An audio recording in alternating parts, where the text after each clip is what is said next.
আদিবাসী পরিচয়কে রাজনৈতিক হাতিয়ার হিসেবে ব্যবহার করেছে। কিন্তু এই ধারণা ঐতিহাসিকভাবে সত্য নয়, বরং ঔপনিবেশিক শাসনের আমদানি। ব্রিটিশ প্রশাসন দক্ষিণ এশিয়ায় শাসন টিকিয়ে রাখতে কৃত্রিম জাতিগত সীমানা ও শ্রেণী বিভাজন তৈরি করেছিল। আদিবাসী সেটেলার বিভাজন তারই উত্তরাধিকার।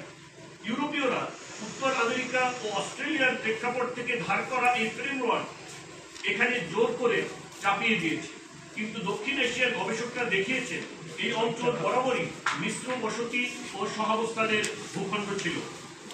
গবেষকরা দেখিয়েছে পার্বত্য চট্টগ্রামের ইতিহাস জটিল। এখানে বাঙালি ও পাহাড়ি উভয় জনগোষ্ঠীর বহু শতাব্দীর উপস্থিতি রয়েছে এবং উভয়ই এই ভূখণ্ডে আদি অধিবাসীদের উত্তরপুরুষ। প্রত্নতাত্ত্বিক প্রমাণে দেখা যায় পার্বত্য চট্টগ্রাম, সিলেট, মধুপুরগড় ও বরেন্দ্রভূমিতে 2500 থেকে 3000 বছর আগে মানব বসতি গড়ে উঠেছিল।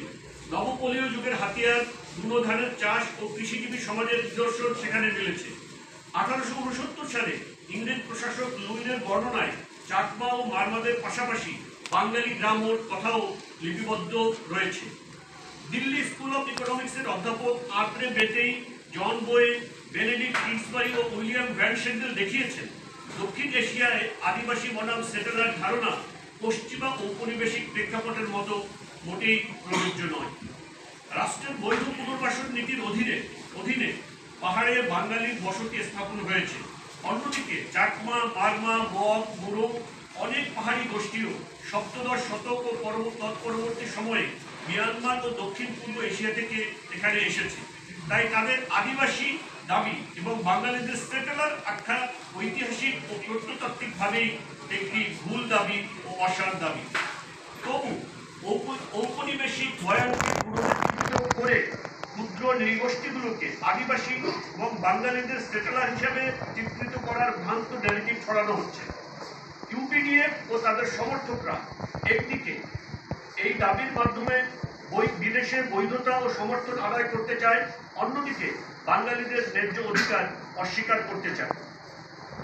এই বয়ানের মূল উৎস ব্রিটিশ ঔপনিবেশিক শাসনের বিভাজনের রাজনীতি। 1900 সালে ব্রিটিশরা চিটাগং হিল ট্র্যাক্টস রেগুলেশন প্রণয়ন করে পার্বত্য চট্টগ্রামকে আলাদা প্রশাসনিক অঞ্চলে পরিণত করে। এর ফলে বাঙালিদের জমি ক্রয় বিক্রয় ও স্থায়ী বসবাসের অধিকার কঠোরভাবে সীমিত হয়। ধীরে ধীরে তারা এই অঞ্চল থেকে সরে যেতে বাধ্য হয়। বিপরীতে ব্রিটিশরা পাহাড়ি গোষ্ঠীকে প্রশাসনিক সুবিধা ও প্রটেক্টেড মর্যাদা দিয়ে বাঙালি পাহাড়ি বিভাজনকে প্রাতিষ্ঠানিক করে তোলে। স্বাধীনতার পরও এই ঔপনিবেশিক আইন পুরোপুরি বাতিল হয়নি।